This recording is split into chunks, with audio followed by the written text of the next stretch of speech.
Baik, bismillahirrahmanirrahim. Assalamualaikum warahmatullahi wabarakatuh. Selamat pagi. Masya Allah, alhamdulillahirrabbilalamin. Allahumma salli wa sallim ala sayyidina Muhammad amma ba'du. Masya Allah. Bapak Ibu, Bu, mau tambah cakep? Sekarang gampang, kalau mau tambah cakep tinggal pantun. Ya, makan duren dan dawet ayu. Oh, betul kan? Bapak Ibu yang keren, I love you. Dari Cikini ke Gondang Dia. Aku begini karena dia. Baik, terima kasih. Tentunya yang kami hormati Ibu Nurlaili Raja Antoni, Masya Allah, terima kasih undangannya Ibu. Kemudian Ibu Gina Rohmat Marzuki, Alhamdulillah bisa ketemu. Kemudian tentunya Ketua Dharma Wanita Persatuan Kementerian Kehutanan, ya. Ketua Dharma Wanita Persatuan UP Lingkup Kementerian Kehutanan, dan Sekretaris Direktorat Jenderal Konservasi Sumber Daya Alam dan Ekosistem. Dan tentunya Bapak Ibu semuanya, ya, Alhamdulillah. Saya turut deg-degan tadi mendengar penjelasan Mbak Agusma ya di sesi pertama. Tetapi itu penting sekali kita dapat informasinya dan kita tahu sehingga kita bisa ya tidak sampai ke tadi perceraian, ya. Namun sebelumnya saya juga ingin menyampaikan rasa bahagia, rasa gembira. Kenapa? Karena saya melaksanakan resepsi pernikahan di gedung ini pada tahun 92. Manggala Wana Bakti Rimbawan, Masya Allah. Untuk itu saya ingin perkenalkan suami, cuman beliau karena sedang tugas di Jawa Tengah, jadi lewat foto saja boleh? Ya, karena banyak yang menganggap suami saya namanya Pak Dahlan. Dahlan itu nama ayah saya, ya. Suami saya, inilah beliau, namanya Dr. Priyanto Sismadi. Ya. Ini foto 33 tahun yang lalu. Sebelum kesini kami menikah di Jakarta 9 Februari 1992 dan mengadakan resepsinya di 10 Februari 1992 di Manggala Wana Bakti di Rimbawan ini, ya, Alhamdulillah. Terus kemudian pas banget judulnya kok keluarga harmonis dan perceraian, waduh, na'udzubillah min zalik. Tadi saya sama Bu Nurlaili dikit-dikit astagfirullahaladzim, ya, na'udzubillah min zalik ya Bu ya. Baik, ayah saya memang orang Bugis, ada orang Bugis di sini? Oh ada. Ibu saya orang Palembang, Palembang juga ada. Kalau suami saya orang Jogja Klaten, coklat cowok Klaten. Ya, alhamdulillah. Ya, dan saya juga ingin perkenalkan putra-putri kami karena doa mereka juga saya bisa berbagi kemana-mana, ya. Yang pertama putra kami namanya Lanang, yang kedua Prio, yang ketiga Kakung, yang keempat Jaler. Ibu ngertos nggih Bu artinipun? Saking Jawi ngertos nggih? Iya. Satu lagi saya kasih ya Bu, bismillah. Nah, ada apa? Tapi nggak dikasih nama putri atau wedok. Dikasih namanya Ragil. Artinya apa Bu, Ragil Bu? Bungsu, alhamdulillah, ya. Ya, Jaler pernah, ya anak saya Jaler pernah tanya sama saya, Bu, kalau nanti Dek Ragil punya adik lagi, namanya siapa? Kan Ragil sudah bungsu. Saya bilang tenang Nak, kalau nanti Dek Ragil punya adik, terutama adik perempuan, Ibu punya stok nama. Mau dikasih nama apa Bu? Mening. Apa itu? Singkatan metu maning. Dan untung sampai hari ini ragil tetap ragil. Terima kasih. Baik, Mas Lanang saat ini juga sudah dokter, Prio juga sudah dokter, Kakung insya Allah sebentar lagi dokter, Jaler sedang koas kedokteran, Ragil mahasiswa kedokteran di Udayana Bali. Masya Allah, ya ini mungkin karena bapaknya dokter ya, jadi anaknya seperti ini. Baik, terima kasih. Alhamdulillah. Hari ini kami diamanahkan oleh panitia membahas komunikasi dalam menjaga keharmonisan keluarga, tinjauan dari sebuah ilmu yang sekarang terkenal dengan istilah neuroscience ya, ilmu tentang otak. Atau sekarang digabungkan ilmu neuroscience dengan ilmu neuropsikospiritual ya. Ya, jadi hari ini kita akan bicara beberapa hal yang nantinya ya, dan kami berharap tentunya Ibu Nur Laili dan semua ibu berharap kita tambah mesra insya Allah ya. Ya. Ibu, ya gimana cinta ibu pada suami Bu? Gimana? Masya Allah.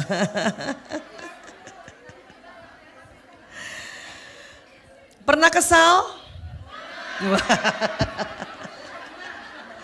Tenang, ibu tidak sendiri. Ya, nah baik. Kalau ditinjau dari ilmu otak, izin ibu, Bapak, inilah otak manusia. Otak manusia itu ada otak besar, ada otak kecil.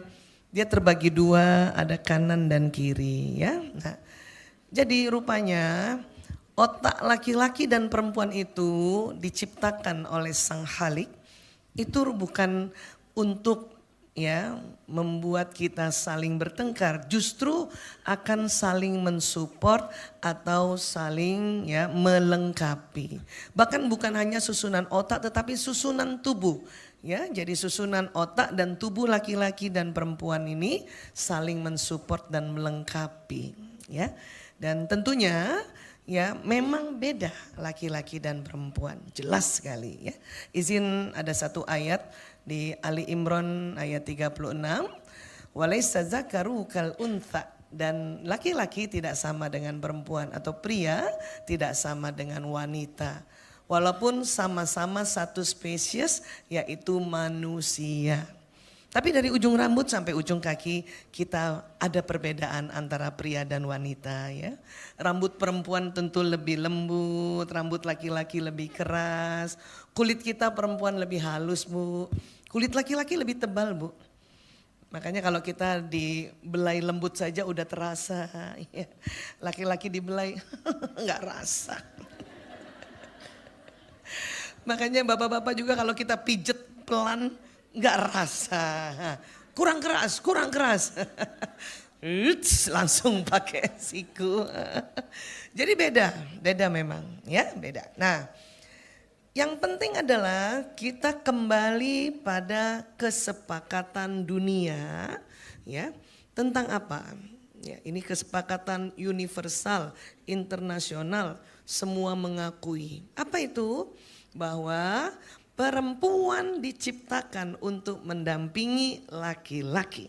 Ini dulu kita kembali kitanya ini ya. Setuju Bu?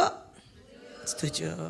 Ya karena memang Nabi Adam alaihissalam diciptakan duluan dibanding Bunda Hawa. Walaupun ya itu tidak lama ya beberapa menit atau beberapa hari ya banyak yang mengatakan malah beberapa menit setelah Adam Hawa diciptakan. Ada sumber yang mengatakan beberapa hari tetapi bukan bertahun-tahun ya. Nah kemudian ya karena memang berbeda makanya sering saja konflik termasuk saya juga. Tadi saya sampaikan menikah di 92. Tadi saya lagi ini Bu, ya nostalgia di tempat ini. Oh, kemudian ya sama-sama kami dokter. Walau waktu menikah saya malah belum dokter, masih mahasiswa kedokteran. Suami sudah dokter, belajar juga tentang otak, masih juga bertengkar. Sampailah pada satu saat di tahun 2006 karena penelitian tentang otak semakin marak. Kemudian saya belajar, jadi saya duluan yang belajar Bu. Memang kadang-kadang ya kita harus ya akui itu bahwa istri yang belajar duluan. Ya tidak mengapa karena memang perempuan yang harus belajar duluan. Ya, apa yang pelajari tentang perbedaan otak pria wanita. Dan ternyata pada saat kita memahami perbedaan laki-laki dan perempuan, maka kita benar-benar mulai membangun kekuatan bersama. Ya, dan semakin saling cinta Bu Ida. Ya, makanya yang dulu waktu bertengkar saya suka ketawa sendiri. Aduh bodohnya aku dulu ya bertengkar sama suami. Ternyata itu desain otaknya laki-laki dan desain otaknya perempuan. Ya, nah sekarang kita siap untuk bongkar otak kita Bu? Siap, baik. Tapi mau bongkar otak wanita juga harus juga bongkar otaknya laki-laki.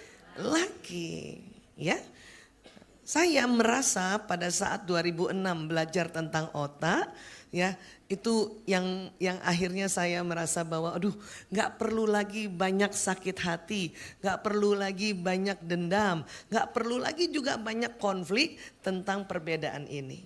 Ya, kecuali ya kita misalnya belum belajar jelas kita pasti kesel banget. Tapi nanti insya Allah setelah belajar, makanya saya sangat senang ya. Luar biasa DWP Kementerian Kehutanan bikin acara seperti ini. Boleh tepuk tangan dong. Ya.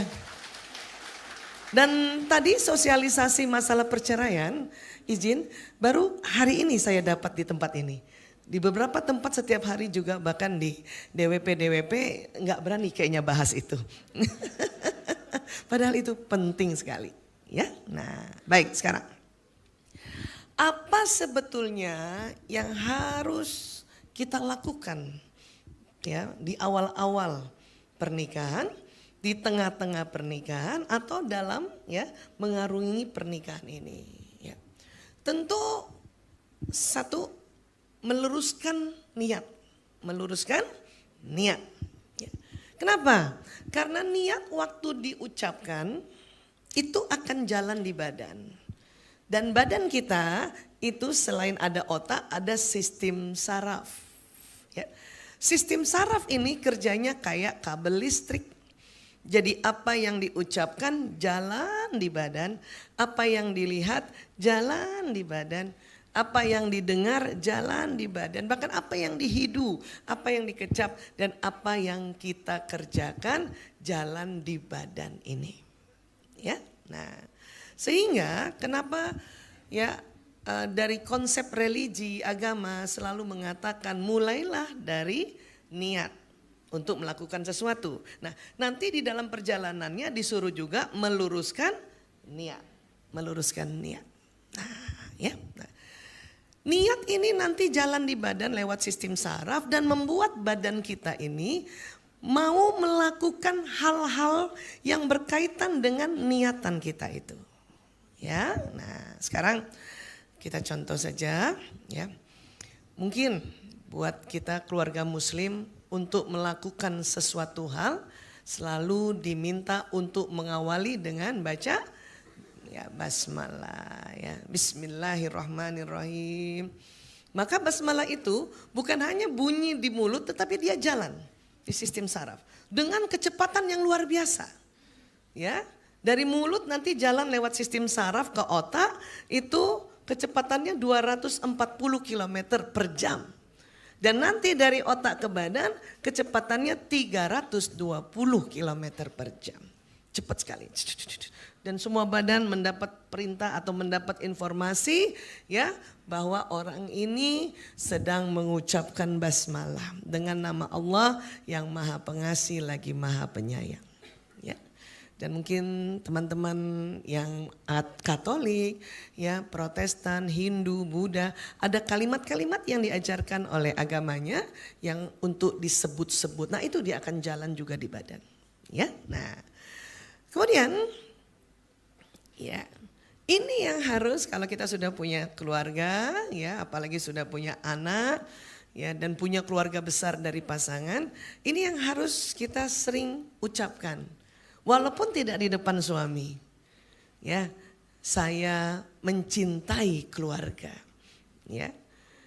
Bahkan lebih afdal lagi kalau di belakangnya karena Allah misalnya, ya, karena Tuhan, atau biasanya kalau di Islam kita sebutnya lillahi ta'ala. Ini yang harus diomongin, ya. Sama. Ternyata manusia ini bisa jatuh cinta berulang kali pada orang yang sama. Jadi kita bisa jatuh cinta berulang kali pada suami, jatuh cinta berulang kali, ya, bapak pada istri, jatuh cinta berulang kali pada anak-anak. Ya, kenapa? Karena memang pada saat kita bilang saya cinta atau saya jatuh cinta, ada hormon yang keluar di daerah pertemuan dua alis. Coba ibu perhatikan, pegang dulu pertemuan dua alis di sini. Naik agak ke atas sedikit ya. Nah, ini kalau dibor ke dalam itu ada kelenjar namanya pituitary. Di situ tersimpan hormon bahagia, kasih sayang, hormon cinta, dan hormon nyaman. Ada di situ. Memang tidak keluar setiap saat. Harus distimulasi, harus dikeluarkan. Dan dikeluarkan yang paling gampang lewat kata-kata. Ya. Bisa Bu? Coba Ibu sekarang tutup mata. Yang sudah menikah tentunya. Bapak juga yang hadir, ya, pejamkan mata dulu. Hadirkan pasangan Anda di depan Anda. Istri menghadirkan suami, suami menghadirkan istri. Ya.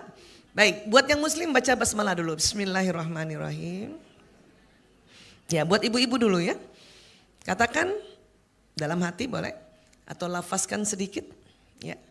Ya Allah, saya semakin mencintai suami saya. Sebut nama suaminya masing-masing. Yang lengkap. Ya. Bayangkan wajah mereka tersenyum. Ya. Lagi ya. Saya semakin mencintai suami saya. Sebut namanya. Tambahkan kekuatannya. Karena Allah. Karena Tuhan. Lillahi ta'ala. Baik, sekarang kita gabungkan semuanya ya.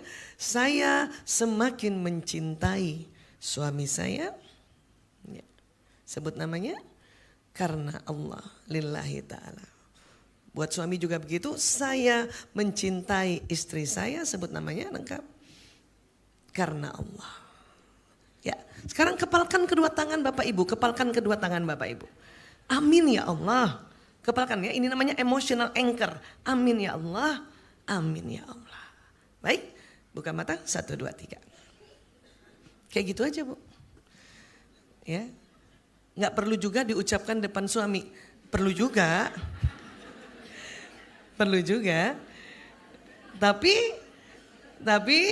ya, lebih perlu lagi sewaktu kita sendiri malah.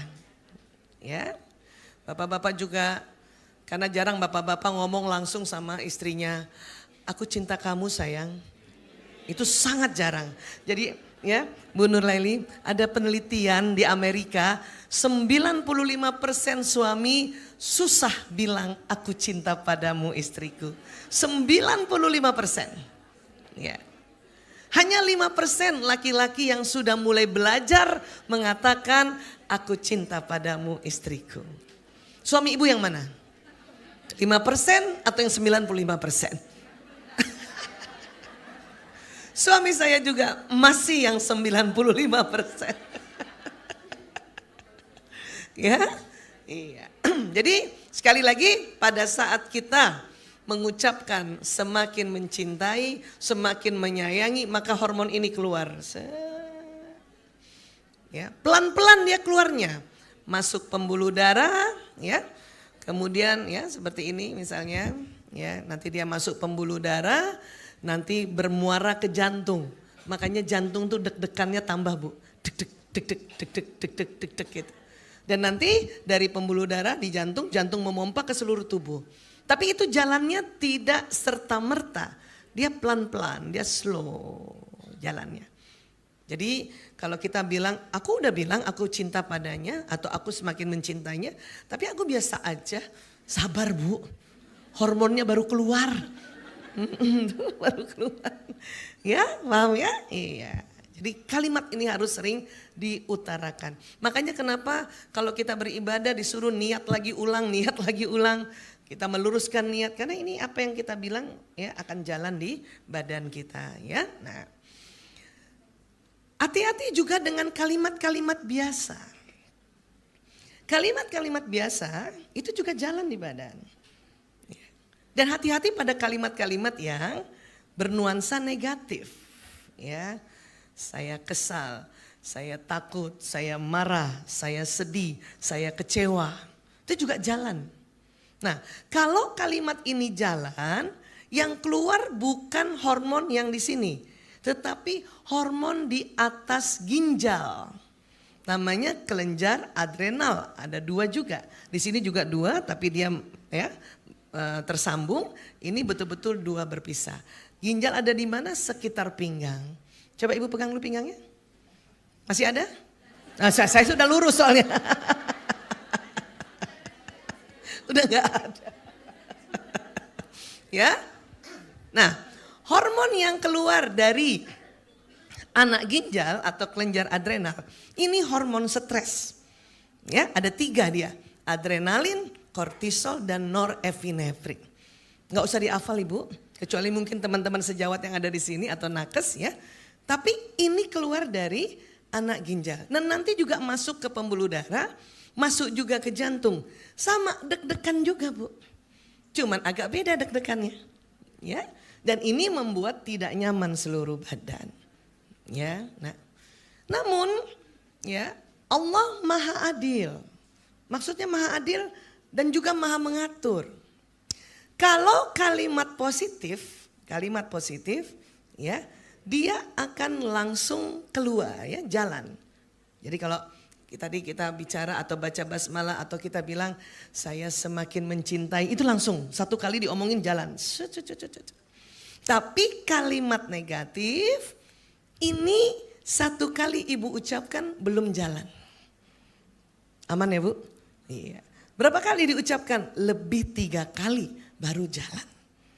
Karena Allah tahu manusia sering mengeluh, manusia memang sering hilaf. Maka kalimat negatif itu 1 kali dia belum jalan. Tapi kalau kita ucapkan kalimat ini di waktu hampir bersamaan lebih 3 kali dia jalan tuh baru. Ya. Nah disinilah berarti kita masih juga diberi kesempatan untuk curhat atau untuk menceritakan saya sedang apa perasaannya, ya. Karena banyak orang-orang menganggap kita nggak boleh ngomong yang negatif. Boleh bu, cuman nggak boleh diulang-ulang. Soalnya kalau ibu nggak bisa ngomong kayak gini, suatu ketika ibu ke dokter, ibu ke psikolog, ibu ada sakit di suatu tempat, terus dokter tanya ibu bagian mana yang sakit? Loh kenapa? Tidak boleh ngomong negatif. Loh terus gimana dong? Boleh bu, boleh. Ibu juga curhat sama suami boleh. Cuman diminta waktu curhat kalimat negatifnya hanya boleh sampai 2 atau 3 kali. Di atas 3 kali kalimat itu jalan di badan kita dan akhirnya kita semakin kesal, semakin sedih, semakin marah. Sampai sini bisa paham ya bu ya? Iya. Tapi kalau udah terlanjur gimana Bu Isa? Terlanjur gimana? Udah ngomong tadi 4 kali. Gampang Bu. Ya.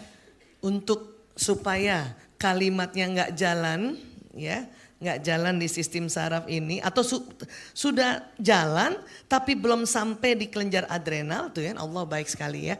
Ya kelenjar adrenal tuh agak jauh tempatnya. Jadi mungkin kita ngomongnya berapa kali baru sampai leher, ibu mau delete. Ibu mau hapus bukan? Gampang. Cara paling gampang menghapusnya adalah tarik nafas panjang. Ya. Aku kesel sama kamu. Sampai 4 kali.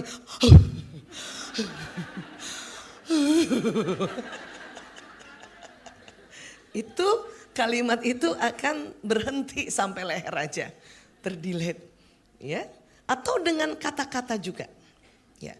Buat keluarga muslim itu bisa dengan kata-kata yang mendelete kalimat-kalimat keluhan. Apa itu?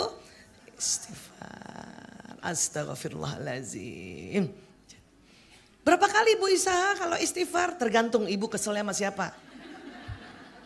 Saya kalau sama anak 3 kali istighfar sudah terdelete Bu. Tapi kalau sama suami 9 kali. Astagfirullahaladzim. Astagfirullahaladzim. Astagfirullahaladzim. Sama gak Bu? Sama, ibu gak sendiri, tenang aja. Ya, iya memang begitu. Karena kan suami bukan dari rahim kita, kalau anak dari rahim kita. Ya, 3 kali kita istighfar atau 3 kali tarik nafas, atau teman-teman dari agama yang lainnya ada kalimat untuk mendelete, pakai itu. Ya, dan juga ibu sama anak sistem sarafnya sama. Makanya cepet banget kita langsung kesel sama anak, ya, berantem sama saudaranya.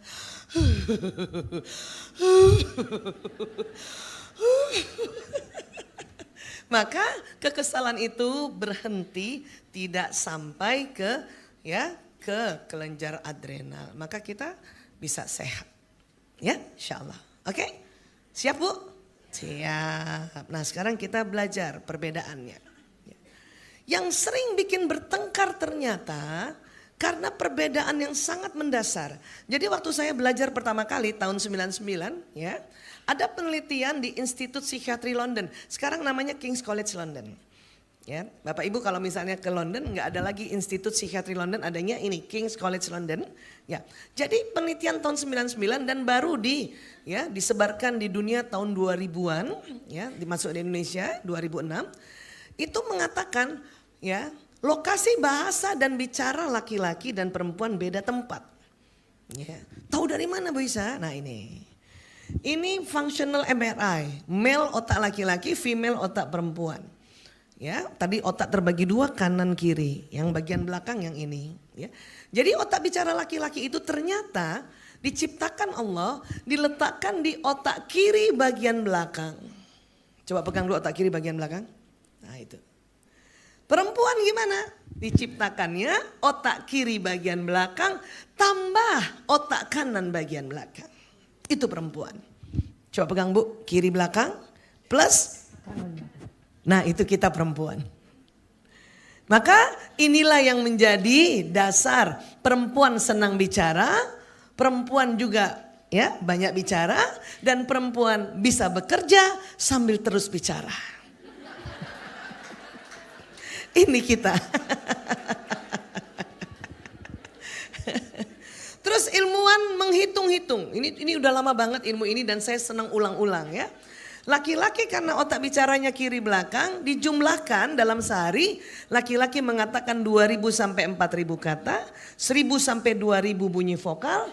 Gerakan tubuh laki-laki ya 2000 sampai 3000. Ini kalau dijumlahkan rata-ratanya 7000.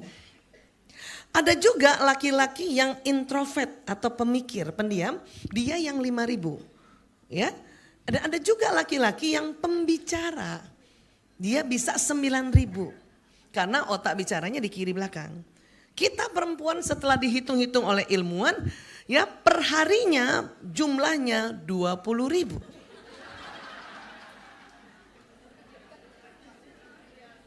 Ada juga sih perempuan yang pendiam yang kayak saya. Gak percaya. Yang pendiam 16.000. Dan yang aktif bicara 24.000. Ya. Ibu-ibu yang mana? 16.000, 20.000, 24.000? Bu Eda yang mana? 25.000 nambah. Inilah yang bikin bertengkar suami istri. Dulu terutama saya ini nih. Ya, kenapa? Karena rupanya penelitian mengatakan perempuan kalau dalam sehari komunikasinya kurang dari 16.000 maka tidur malamnya tidak nyenyak.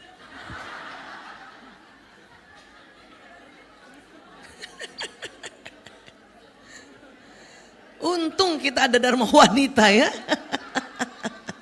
Ada organisasi perempuan coba. Tidur malamnya tidak nyenyak 16.000. Bu Aiza, saya tuh nggak ngomong kalau di rumah. Tapi saya bebenah. Termasuk Bu. 16.000 itu termasuk bebenah. Karena bebenah itu atau menggerakkan tangan itu bisa sampai 10.000. Sekarang mungkin jarang bebenah. Tapi kita sering chatting. Ini termasuk juga. Paham ya? Nah, bertengkarnya di mana? Pada saat perempuan mau curhat dan kita tinggalnya di kota besar, ketemu suami baru malam hari, ya. Kita seneng banget lihat suami, kita panjang lebar, ya. Ayah, ya. Tadi di Kementerian Kehutanan seru banget ya, ibu-ibunya banyak banget dan seru-seru. Dan suami saya cuman jawab, sama Bu. Dan itu terjadi setiap hari. Kalau nggak belajar, ya. Saya juga dulu begitu. Malam ketemu suami, dia cuma jawab, Suatu ketika masuk ya, saya datang ke kantor suami siang hari, ya. Ternyata suami di kantor dia ngomong sama orang. Mulailah saya marah. Kalau di kantor aja ngomong. Kalau di rumah, karena dulu nggak tahu ilmunya. Kenapa bapak-bapak di kantor ngomong? Karena 7.000 kata masih ada. Kenapa di rumah sudah nggak ngomong? 7.000 kata sudah habis. Makanya bapak please sisain dikit banget ya Pak. Tapi uniknya bapak-bapak Bu, coba siapa yang sama nih suaminya ya? Mirip. Malam hari waktu kita ceritakan pengalaman kita, dia cuma jawab, karena memang 7.000 kata sudah habis. Tapi besoknya suami-suami itu sering tanya lagi, gimana kamu kemarin di Kementerian Kehutanan tuh? Iya gak Bu? Saya dulu gak ngerti ini, waktu pagi-pagi ditanya marah Bu. Oh jadi tadi malam kau gak dengar?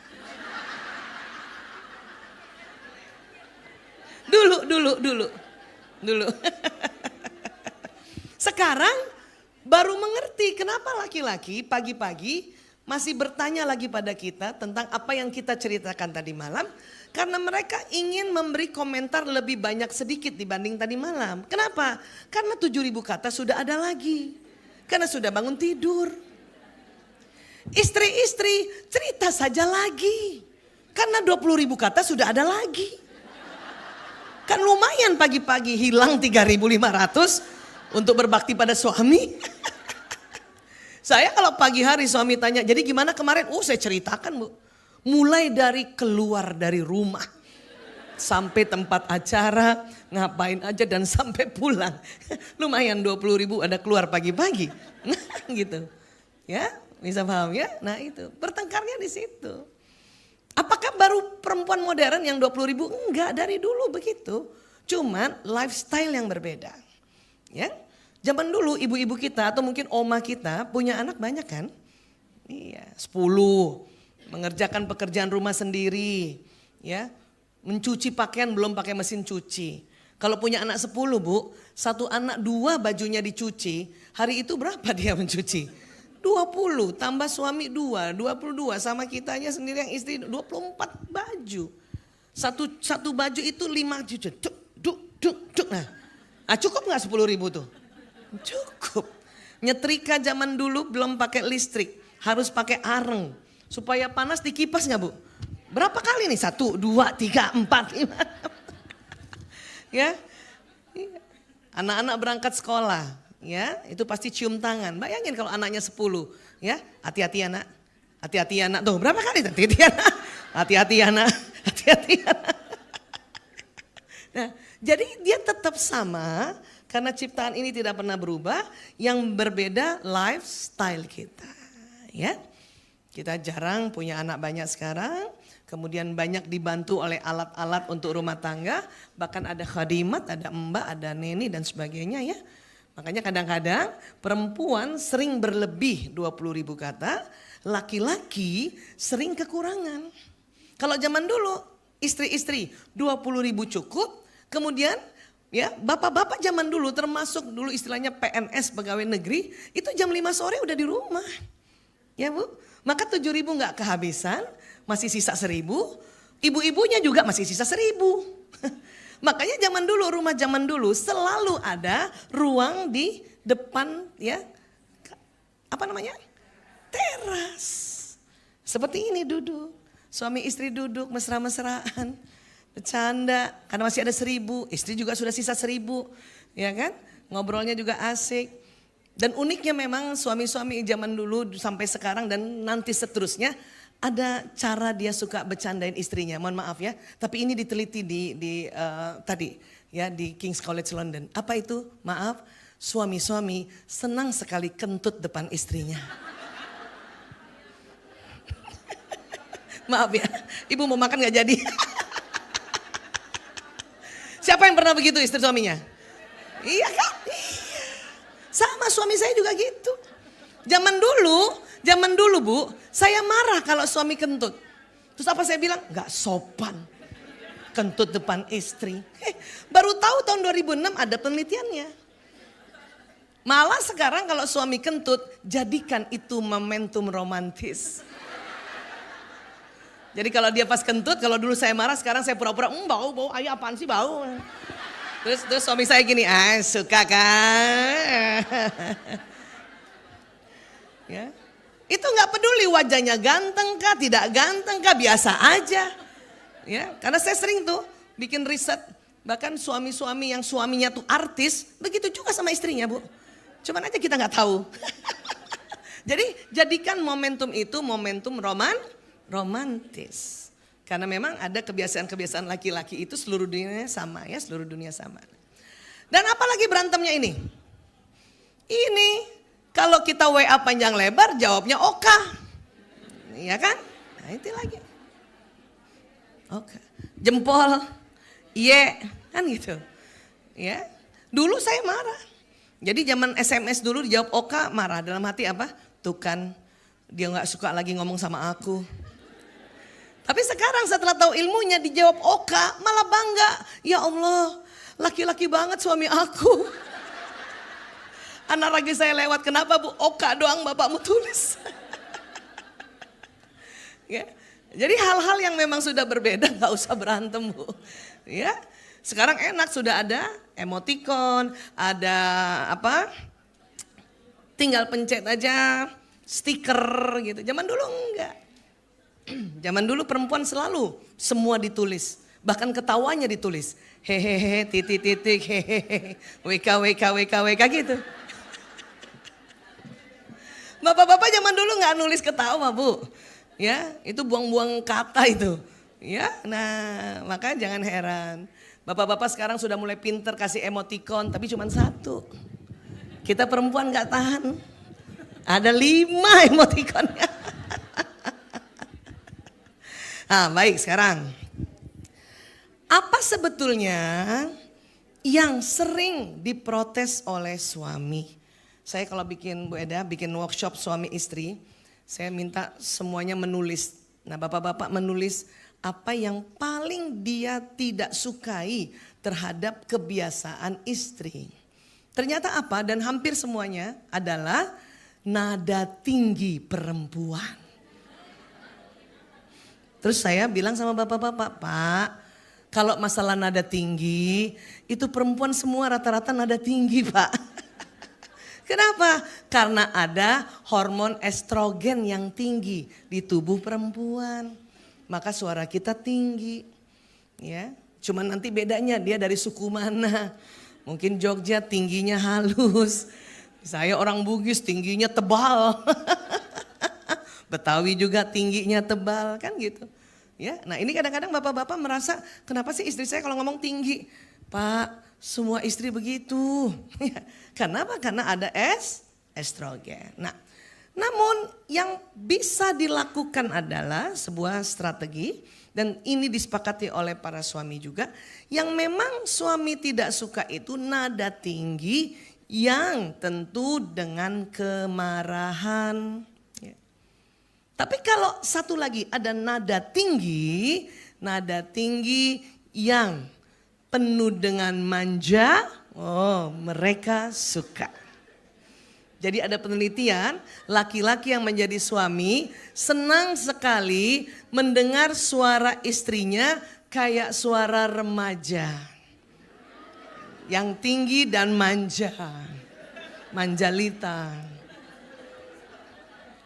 Saya dulu nggak tahu ilmu ini dan terbiasa ngomong sama suami suara rendah karena saya menganggap itu wibawa. Apalagi kalau ditelepon, Assalamualaikum. Laki-laki yang bicara sama suaminya sama istrinya dalam telepon suara rendah itu bawah sadarnya menggoda. Tapi saya jawabnya juga rendah, Waalaikumsalam.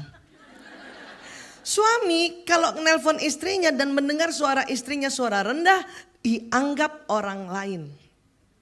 Dianggap orang lain. Kamu di mana?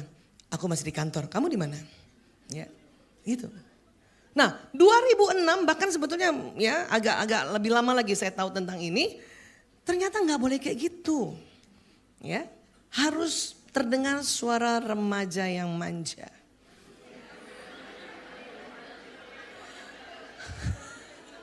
Bu, susah banget. Karena nggak biasa. Tapi harus. Akhirnya saya belajar dan latihan dengan nonton film drama Korea. Karena drama Korea itu istri-istri manja kalau ngomong. Ya kan? Annyeonghaseyo. Oppa. Kencana ya. Amsahamnida. Gitu kan? Mulailah saya latihan kalau ditelepon. Assalamualaikum. Waalaikumsalam. Latihannya dari situ. Ya. Saya agak susah nih, orang Bugis agak susah. Mungkin teh kalau orang Sunda teh gampang ya. Iya, kan orang Sunda akang, kan gitu kan. Saya orang Bugis Palembang lagi susah itu Bu. Makanya latihannya setiap dia telepon, dia nelpon nih, tarik nafas dulu. Karena kebiasaan suara rendah, ya. Makanya gitu, ya. Kamu di mana? Aku masih di kantor. Ayah di mana?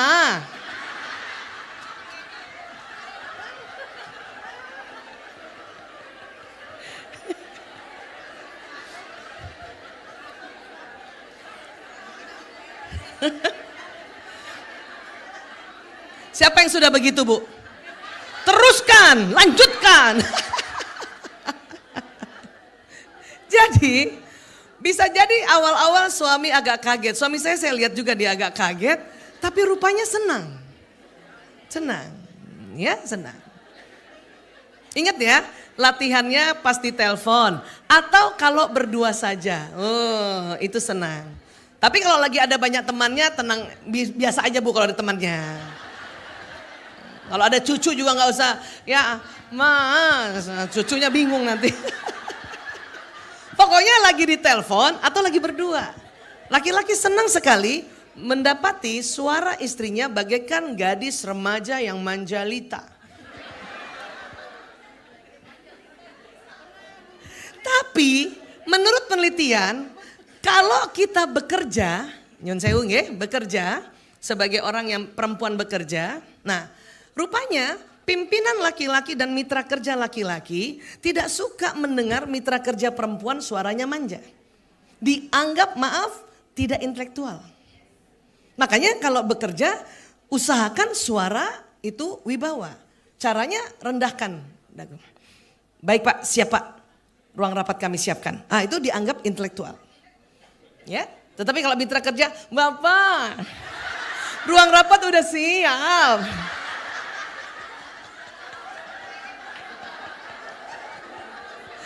hati-hati. Takutnya dianggap gak intelek. Apalagi kalau ada istrinya. Karena itu haknya istri. Ya, jangan kebalik. Kita sama suami, iya, oke, iya. Sama pimpinan, iya Pak, siap Pak. Ya, jangan kebalik. Selama ini kita kebalik, maka kacau lah di rumah tangga. Maka sejak ditemukan ini, wah saya rubah strategi. Ya, rubah strategi. Dan apa yang terjadi? Memang perempuan senang curhat, ya. Karena otak kita nih, kalau ada masalah dia putar-putar di otak sampai dikeluarkan. Baik lewat mulut atau tulisan. Baru kita tenang. Nah ini yang bapak-bapak harus tahu. Dan uniknya perempuan bila curhat hanya ingin disimak. Sementara laki-laki karena otak tanggung jawab, kalau dengar istri curhat, bapak-bapak itu kasihan sebetulnya. Makanya laki-laki bila mendengar curhat selalu menawarkan solusi. Padahal solusinya nggak dipakai sama istrinya. Ibu pernah nggak curhat sakit kepala? Ayah aku sakit kepala gitu. Apa kata suami? Nah solusi bukan itu minum obat. Solusi bu. Cuman istri-istri sebelum curhat sama suami dia minum obat dulu. Makanya waktu curhat sakit kepala, suami bilang suruh minum obat, apa kata kita dalam hati? Obat. Obat apaan lagi, semua obat udah aku minum. Iya. Iya. Ibu, siapa yang pagi-pagi antar anak sekolah? Naik mobil, naik motor? Iya. Pernah gak curhat sama suami? Padahal cuma curhat doang. Ayah, aku capek banget ya setiap pagi antar anak-anak. Ada pernah begitu? Nah kira-kira suami kasih apa solusinya tuh? Kan supir kan? Gimana kalau kita sewa supir? Kita marah bu, supir mahal. Mending juga gaji supir buat aku. Padahal laki-laki ingin memberikan solusi. Kan gitu. Ya sudah kita langganan Gojek. Gojek gak bisa dipercaya ayah. Jadi memang perempuan itu hanya ingin disimak. Ya, makanya nanti kita rubah strategi ini. Caranya gimana? Jadi ibu-ibu kalau mau curhat sama suami, sebelum curhat bikin pengumuman. Ayah, abi, papa, ayang beb, aku cuman curhat doang, denger aja. Karena buat bapak-bapak, mencarikan jalan keluar istri itu effort tinggi juga. Apalagi dia baru pulang kerja capek sebetulnya. Tapi dia mangkal karena istrinya nggak pakai solusi itu. Bahkan minggu depannya cerita yang sama lagi. Ayah aku capek banget ya. Antar anak-anak kalau pagi. Kan aku udah bilang pakai supir. Mahal ayah. Yes. Itu lagi. Ya bisa begitu ya.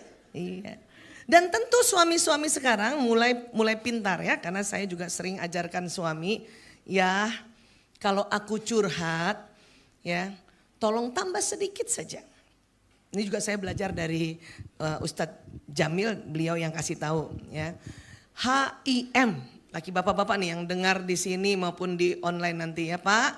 Kalau istri curhat HIM, haknya apa? Itu nggak apa-apa Pak.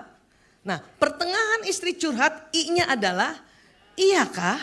Gitu, jangan iya doang. Iyakah? Supaya apa? Memancing kita keluar bicara lagi. Ya, habis bicara lagi, masih bicara istri, M-nya adalah masa. Gitu. Maka kita ini akan dikuras tadi 16.000 katanya tadi. Ya. Dan suami saya udah pakai itu. Dan saya jadinya happy banget. Dia gak cuman gitu. Ya, lagi saya ngomong terus dia, iya kah? Iya ayah gak tahu ya. Sadap. Dan ada masa bener ayah. Padahal dia gak dengerin kita juga. Gak apa-apa. Yang penting kita keluar 16.000. Tapi Bu Aisyah gimana caranya? Saya nih mau serius ngomong sama suami. Ada caranya Bu. Bagaimana membuat laki-laki menyimak curhat perempuan tanpa bawa HP. Ya kan Bu? Nah, rupanya kalau kita mau serius ada yang kita bicarakan, ada adabnya ya, ada caranya. Satu, tentukan kapan waktu bicara.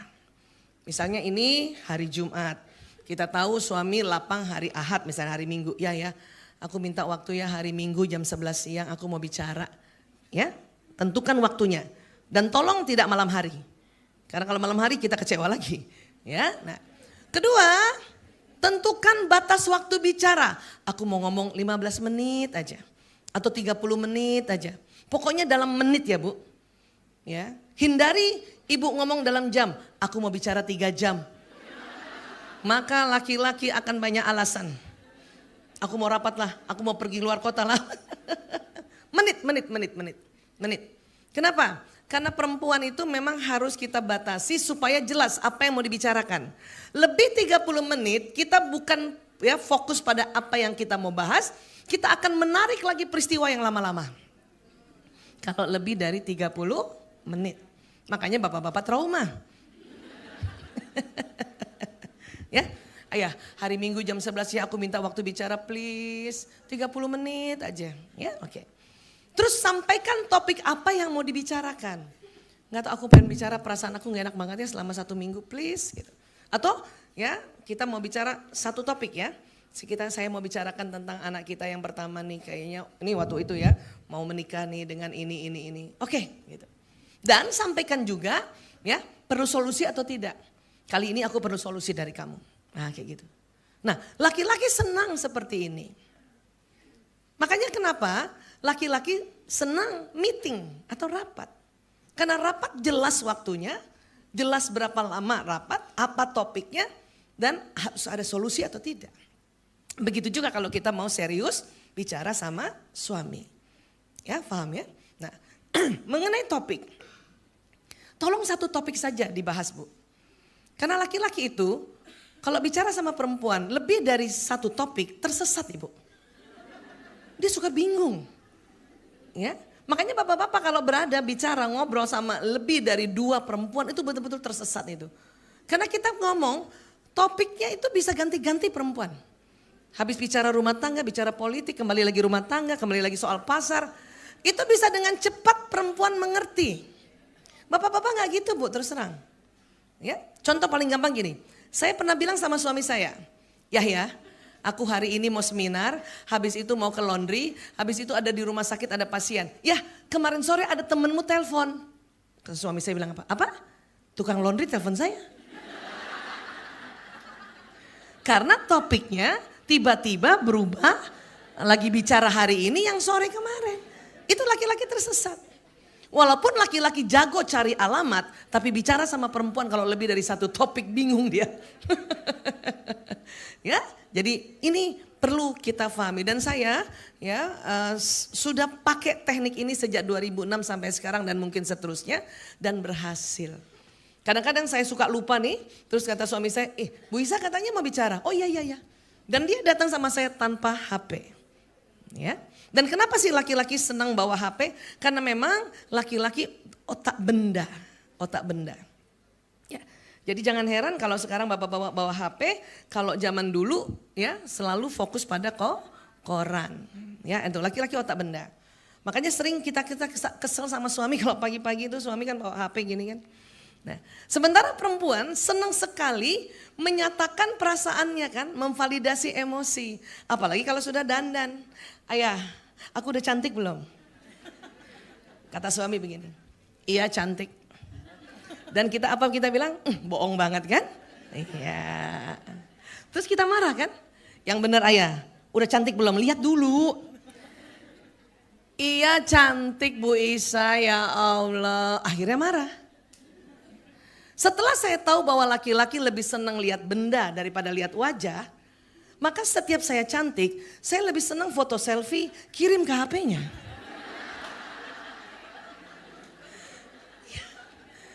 Saya tanya, ya aku udah cantik belum? Dan suami saya lebih senang lihat muka saya di HP daripada lihat langsung.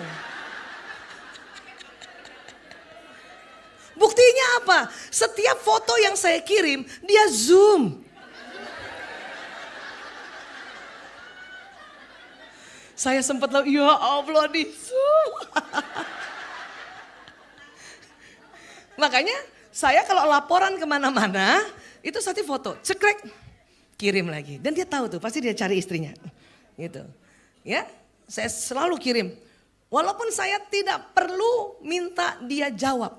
Pokoknya laporan. Habis dari sini nanti saya akan ke Cengkareng, nanti saya bilang, ayah saya sudah on the way ke Cengkareng. Kadang-kadang foto jalanan kirim. Ya, dia senang itu. Dan gak perlu dijawab. Ya, syukur-syukur kasih jempol. Kenapa? Karena emang kata-katanya sedikit. Ya kan? Nah sudah. Begitulah yang diharapkan laki-laki sebetulnya. Nah sekarang gantian.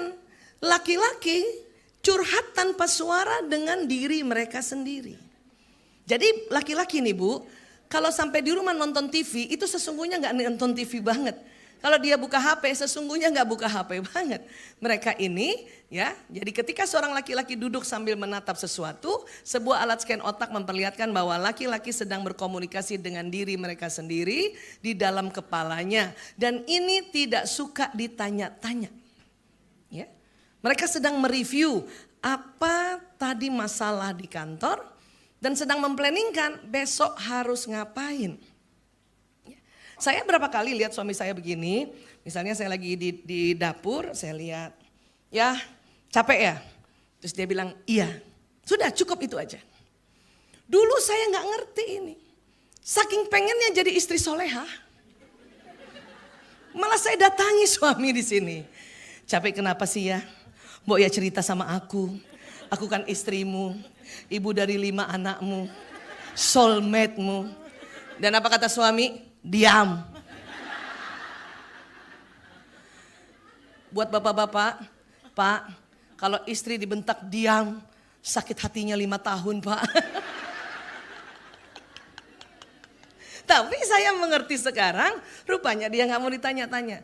Tenang saja Bu, tenang saja. Nanti kalau dia sudah mendapat alternatif solusi dari apa yang dipikirkan, dia akan cerita sama kita istrinya. Apakah nanti malam, apakah besok, apakah minggu depan. Atau bahkan ada bapak-bapak yang merasa gak usah diceritain deh. Kasihan istri saya, basicnya itu sebetulnya. Sementara kalau kita gak tahu, kita menganggap bahwa saya gak pernah diajak diskusi. Bukan gak diajak diskusi, entar dulu.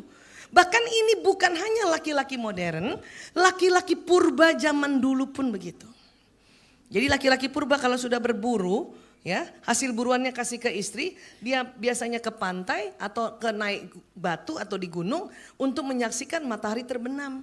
Nah, pada saat menyaksikan matahari terbenam, karena belum ada TV waktu itu ya, dia sedang memikirkan apa kelirunya tadi dia berburu dan planning buat besok di mana.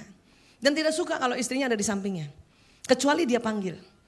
Ya, udah biarin aja, istri ya sibuk aja. Nanti dia akan cerita. Tadi itu saya keliru, harusnya saya begini. Nanti dia cerita. Ya, sampai sini bisa paham? Nah ini saja kalau kita sudah mulai mengerti dan pakai cara ini, maka banyak bapak-bapak yang selalu akan mau pulang ke rumah. Karena selama ini banyak bapak-bapak yang, aduh ntar aku ditanya apa lagi sama istriku ini. Aku baru mau memikirkan tadi kesalahan apa di kantor, pasti dia nanya-nanya, pasti dia curhat-curhat. Makanya kadang-kadang mereka malas pulang ke rumah. Ya, jadi cobalah seperti ini, karena ini nanti yang akan membuat kita lebih tenang. Ini kan namanya komunikasi. Tetapi kita tahu secara fitrah laki-laki bagaimana, perempuan bagaimana. Oke? Dan yang berantem juga sebetulnya adalah sewaktu suami pulang ke rumah. Karena laki-laki setiap dia pulang ke rumah atau sampai di satu tempat ya, atau ketemu istrinya 10 menit pertama, karena laki-laki itu ada hormon testosteron yang mempengaruhi otot wajah laki-laki, maka bapak-bapak itu kalau sampai di rumah 10 menit pertama, apapun perasaannya, cara wajahnya itu, cara menyimaknya kayak gini. Coba ibu-ibu ingat suami ibu gimana? Dan ini yang bikin kesel sebetulnya. Assalamualaikum. Kita kan, waalaikumsalam. Ayah cium tangan. Kita senyum kan? Ibu senyum sama suami maunya apa bu? Dibalas senyum. Bisa, tapi tunggu 10 menit. Karena mereka sedang loading. Hormon testosteron bikin otot wajahnya tidak lentur. Padahal dia senang lihat istrinya, dia bergairah. Cuman mukanya sama. Dulu berantemnya karena ini bu. Assalamualaikum. Kan? Assalamualaikum, kan mukanya gitu. Assalamualaikum. Waalaikumsalam. Ayah cium tangan. Gitu. Kan senyum kan? Karena belum dibalas senyum, 5 menit kita senyum, menit ke-6 sudah mulai salah sangka. Senyum kan? 5 menit. Karena belum dibalas, menit ke-6. Tuh kan, dia gak suka pulang ke rumah. Menit ke-7, muka kita berubah. Senyumnya gitu bu. Karena saya perempuan Bugis agak vokal, apa saya bilang sama suami saya? Kalau gak suka pulang, gak usah pulang. Terus kata suami saya, siapa yang gak suka pulang? Itu kayaknya muka kamu gak ikhlas banget pulang ke rumah. Terus apa kata suami saya? Salah apa lagi saya? Pulang salah, gak pulang salah. Hanya gara-gara mimik wajah. Dan itu semua ada pada laki-laki, bahkan anak laki-laki sekalipun. Maka kalau anak laki-laki ibu pulang ke rumah, mukanya begini, bukan berarti gak suka pulang bu. Ya, seperti ini. Bahkan kadang-kadang kita sering memaksa anak laki kan? Iya kan? Ya. Assalamualaikum, waalaikumsalam. Lanang. Ya bu. Gimana tadi sekolah? Gimana? B aja bu. Yang benar cerita dong sama ibu. Ya, ulangan gimana ulangan? Bisa nggak? Ya. Padahal baru 10 menit. Nah, mereka nggak bisa jawab, mukanya begini. Kita mulai salah sangka. Pasti nggak bisa kan? Loh. Makanya anak laki bingung, siapa yang nggak bisa? Cuman belum ada waktu untuk ya 10 menit pertama. Sampai sini bisa paham bu? Iya. Perempuan lain, kita karena ada hormon estrogen, ingat estrogen bikin suara tinggi, nada tinggi. Nah karena ada hormon ini juga, otot wajah perempuan lentur. Kita nggak perlu 10 menit, 10 detik saja perempuan ini mukanya bisa 6 kali berubah.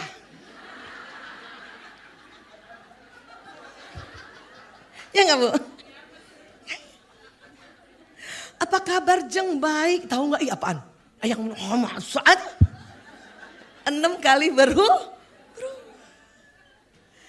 Tapi ini memang cantiknya perempuan. Jelek perempuan mukanya rata bu. Ibu mau punya teman? Jeng, apa kabar? Besok ada seminar.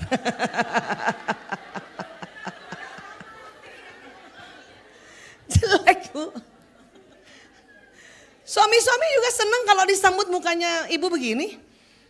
Assalamualaikum, waalaikumsalam. Ayah dari mana aja? Kan seneng tuh. Coba tanya suami nanti ya bu. Ya. Tanya suami, ayah mau dijemput dengan wajahku yang berubah-berubah atau yang rata? Ayah dari mana? Kenapa baru pulang? Ibu jemput malam-malam, habis sholat isya mukanya putih. Nggak pakai lipstik, muka pucat. Alisnya nggak ada bener. Ya, makanya untuk menutupi pucatnya bibir dan alis yang nggak ada, muka kita berubah-berubah.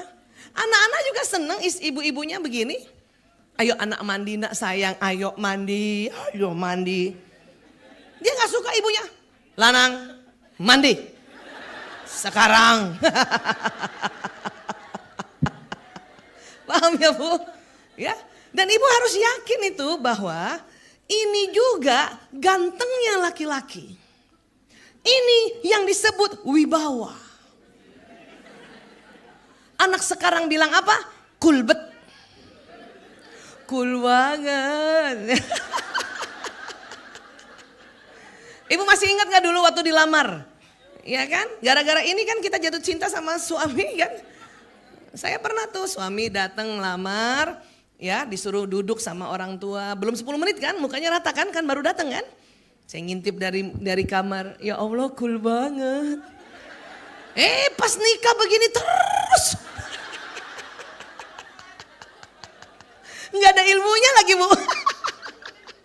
Ini yang bikin kesel nih. Padahal bisa saja dia gembira bahkan gairah lihat istrinya. Bedanya dia marah atau senang dari mana? Setelah 10 menit laki-laki atau suami datang marah, setelah 10 menit dia marah, berarti dari awal dia sudah marah. Tapi kalau baru datang 10 menit diam dan gak mau diajak bicara, terus dia datang ke meja kerjanya, taruh semua barang, ya, nah ini gak suka diajak bicara Bu, diemin aja dulu. Ya, itu berarti dia senang. Apalagi dia ke meja makan buka tudung saji, itu berarti senang. Ya, ibu gak usah tanya-tanya dulu, diam aja. Diam. Kalau perlu ibu ke dapur. Ngapain di dapur? Lihat jam. Sebentar lagi kita dipanggil. Ya, karena dulu saya pernah marah, gara-gara seperti ini saya menyangka, percuma gak diajak ngomong. Saya malah masuk kamar Bu, tutup pintu. Dan pada saat suami sudah mau memanggil kita, biasanya di atas 10 menit. Ya, suami saya agak lama dikit Bu, 13 menit. Nah, itu waktu dia memanggil kita nggak dengar karena sudah di kamar. Bu Isa, nah itu panggilan kesayangannya. Bu Isa, saya nggak dengar karena udah terlanjur marah karena belum tahu ilmu ini. Ya enggak, yang datang Mbak deh, kan gawat di situ. Oh sekarang nggak gitu Po, nggak lagi masuk kamar tuh. Paling nggak jauh dikit supaya nggak kesel lihat muka dia itu ya, walaupun udah tahu. Masuk dapur, nah, bikin kopi enggak, belum lihat jam. Baru bikin kopi, ya. Terus waktu itu sudah lewat, sebentar lagi. Terus dia panggil, Bu Isa, oh di dapur, yes. Waktunya bicara, baru dia curhat, ayah tadi di Kementerian Kehutanan ya ayah ini seru banget deh. Baru tuh. Jadi kita sama-sama tahu komunikasi, memang komunikasi adalah jembatan segalanya, tapi harus mengerti bagaimana ya perbedaan laki-laki perempuan. Itu yang membuat nanti kita tidak salah. Sampai sini bisa paham teman-teman? Bisa terima muka suami kayak gini?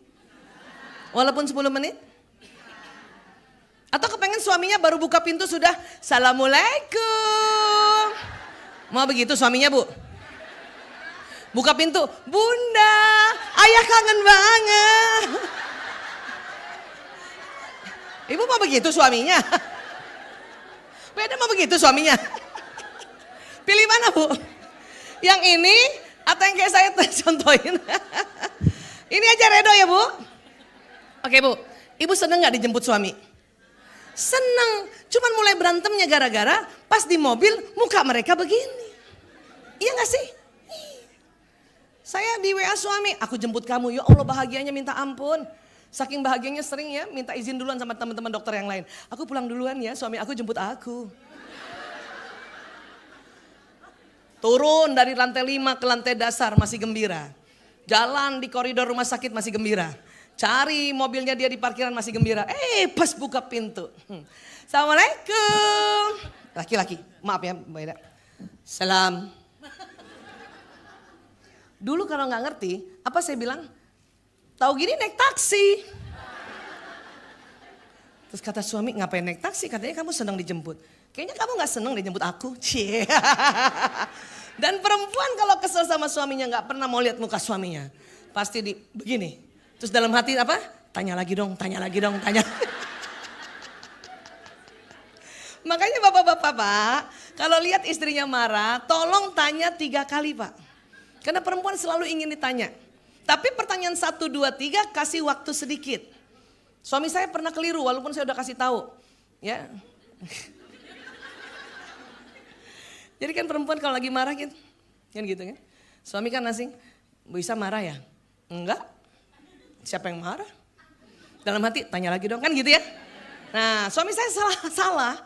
Dia juga tanya sudah bagus tanya 3 kali. Cuman terlalu cepat. Bu Isa marah ya? Bu Isa marah ya? Bu Isa marah ya? Enggak kayak gitu ayah. Nanti belum sempet begini. Jadi harus ada beberapa menit. Menit berikutnya suami-suami akan tanya gitu kan. Ya, ibu marah ya? Yang kedua kali kita selalu siapa yang marah? Rugi amat. Kan gitu kan. Baru yang ketiga kali tuh, Bu Isa marah ya. Baru tuh, ayah gak pernah ngerti aku. Hati-hati kalimat tidak pernah. Karena kalau tidak pernah didengar oleh laki-laki berarti sejak ijab kabul. Makanya buat laki-laki tersinggung Bu. Dia merasa, wah berarti mulai ijab kabul sampai sekarang saya tidak pernah mengerti istri saya. Kasihan menderitanya istri saya ya. Itu ya otak laki-laki. Sampai sini bisa paham ya Bu ya?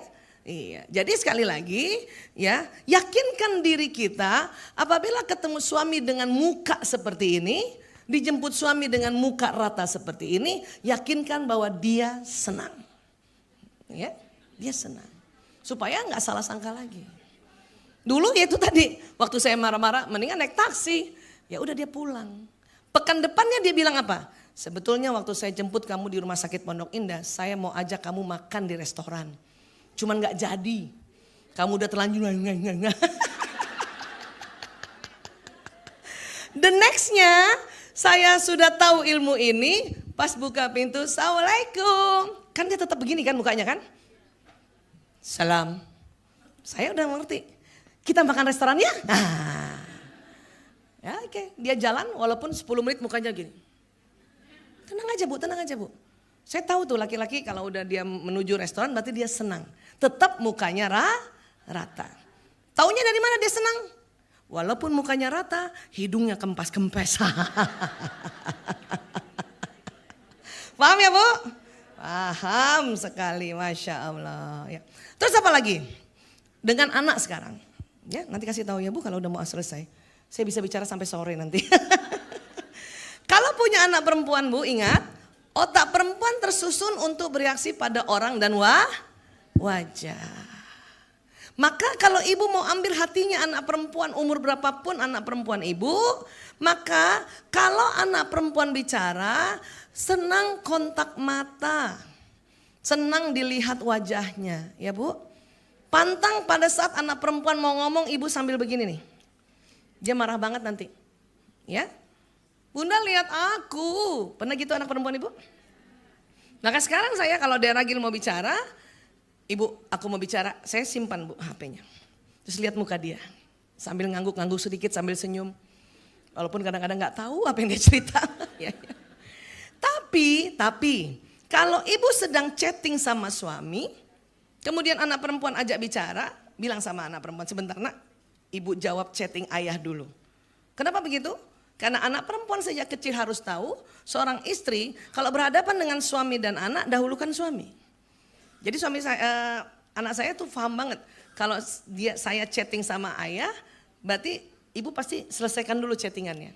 Walaupun saya bilang sama ayahnya ya maaf ya ada Dek Ragil mau ajak ngomong. Suami saya juga udah tahu ilmu ini. Oke ya. Tapi yang chatting orang lain nggak pernah saya balas dulu sampai selesai bicara sama anak perempuan. Kenapa begitu? Hati-hati, saya memang sejak 98 sampai sekarang mengurusi anak-anak bermasalah. Terutama narkoba, LGBT dan penyimpangan lainnya. Itu sejak tahun 98 sampai sekarang ya Bu. Nah, banyak mulai perempuan-perempuan yang bermasalah, anak-anak bermasalah yang narkoba, maaf jadi lesbian dan sebagainya ya. Kalau saya tanya, kenapa sih kamu gak senang di rumah? Senangnya nongkrong-nongkrong sama teman-teman? Males Dok. Kalau di rumah aku mau ngomong ibuku pasti pegang HP. Aku mau ngomong ayahku pasti pegang HP. Aku gak suka. Terus kamu suka apa? Aku suka tuh kalau aku ngomong aku diliatin. Gitu kata mereka. Makanya mengapa di parenting biasanya ini ya untuk supaya mencegah anak-anak perempuan jadi masalah. Banyak sekali ilmu parenting nanti ibu-ibu lupa, bapak-bapak lupa. Yang penting ingat adalah pada saat anak perempuan mau bicara karena dia senang ditatap matanya taruh HP. Lihat sebentar aja. Dan lagi asik bicara ada telepon tapi kalau telepon dari ayahnya minta izin angkat. Maaf ya nak ibu angkat. Tapi kalau yang telepon orang lain gak usah. Biarin aja. Selesaikan dulu bicara sama anak perempuan. Saya sering ditelepon oleh rumah sakit atau panti rehab untuk memberi kabar tentang kondisi pasien. Kalau dokter penyakit dalam, kalau rumah sakit telepon, perawat telepon, apa dia bilang? Dok, tensi pasiennya di atas 200 dok dikasih obat apa? Itu penyakit dalam.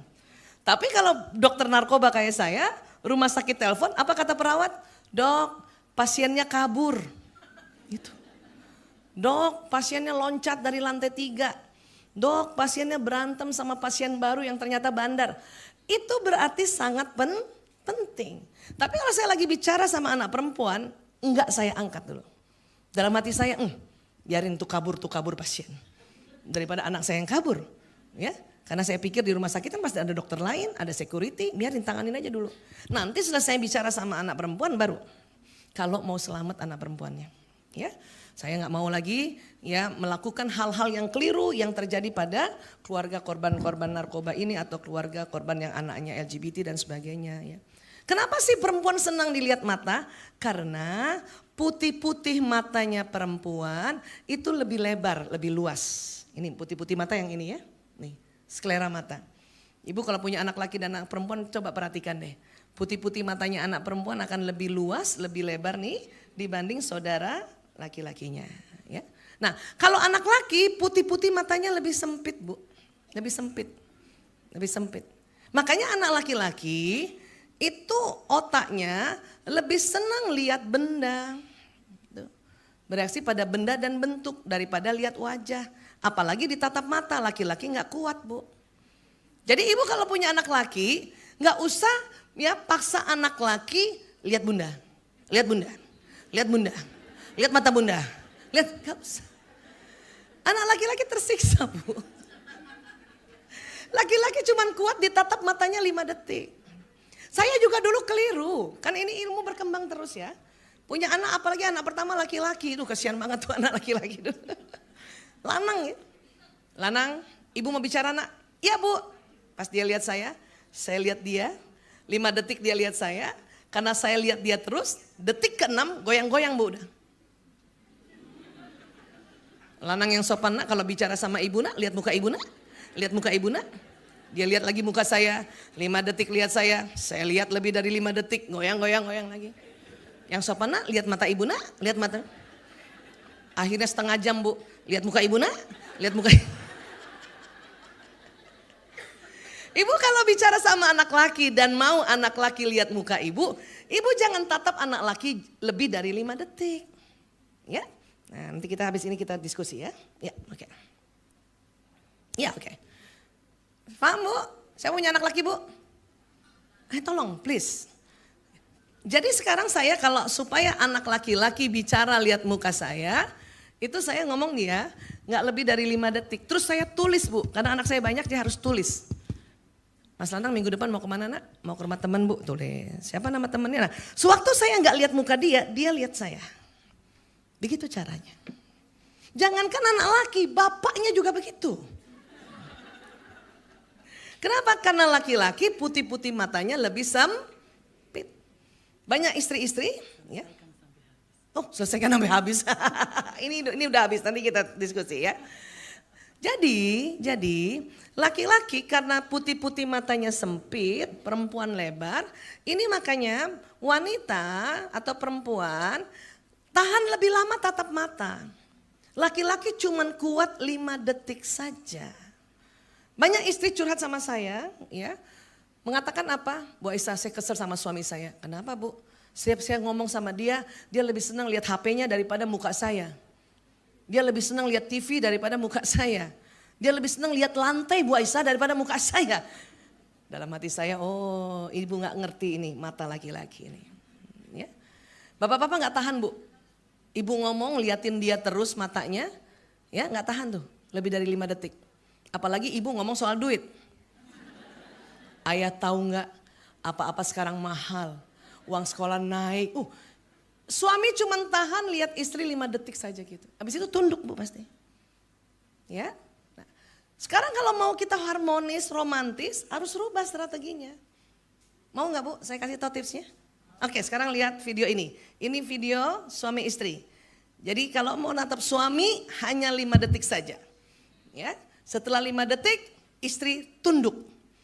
Karena laki-laki yang jadi suami senang lihat wajah istrinya kalau tunduk.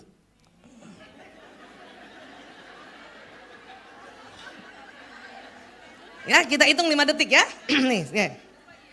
1, 2, 3, 4, 5, tunduk. Ya Allah, tuh lihat Bu. Saya setelah tahu ilmu ini Bu, saya ikut-ikutan juga. Kalau lagi ngomong sama suami, ayah aku mau bicara dalam hati hitung 1, 2, 3, 4, 5. Terus jadi gini ayah. Terus waktu saya tunduk saya tahu banget dia lihat aku. Ya, ambil nasi. Ayah tahu nggak ya sekarang apa-apa naik ayah. Dia liatin, saya tahu itu. Ya, bisa gini Bu. Nah, coba kita lihat ya nih 5 detik aja nih Bu. Nih. 1, 2, 3, 4, 5. Oh. Bisa kira-kira begini Bu? Bisa Bu? Tapi ibu kalau mau pakai cara seperti ini, pastikan dalam kondisi cantik. Jangan rambut lagi aut-autan. Belum dihena. Bibir pucat. Daster robek. Koyok di leher. Terus ibu sok-sokan. Jadi begini Abi. Takutnya suami ibu kaget. Astagfirullahaladzim. Sudah semakin tua istri aku. Bisa ya Bu? Ini yang namanya kita bikin itu. Romantis bukan bawaan lahir. Tetapi ini sesuai fitrah. Perempuan senang dilihat wajahnya, laki-laki tidak suka ditatap lebih dari 5 detik. Buatlah kayak gitu. Wah udah terlambat Bu Aisyah. Enggak belum Bu. Tenang aja. Ya.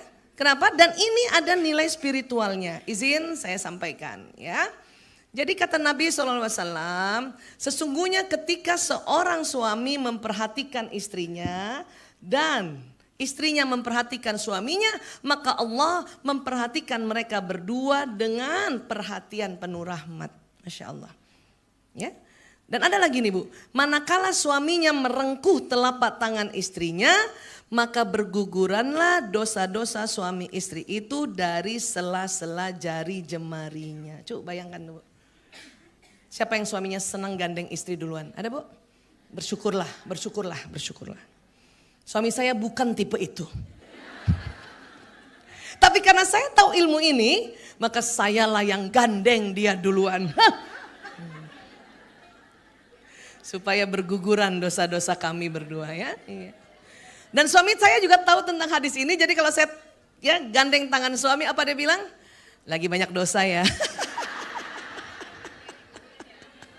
Ya, bayangkan ibu, secara spiritual Masya Allah digandeng, direngkuh begini saja, hanya begini saja, itu luar biasa, ya luar biasa. Ya. Jadi kalau suami nggak mau ngerengkuh tangan ibu, ibulah yang mulai duluan nggak apa-apa.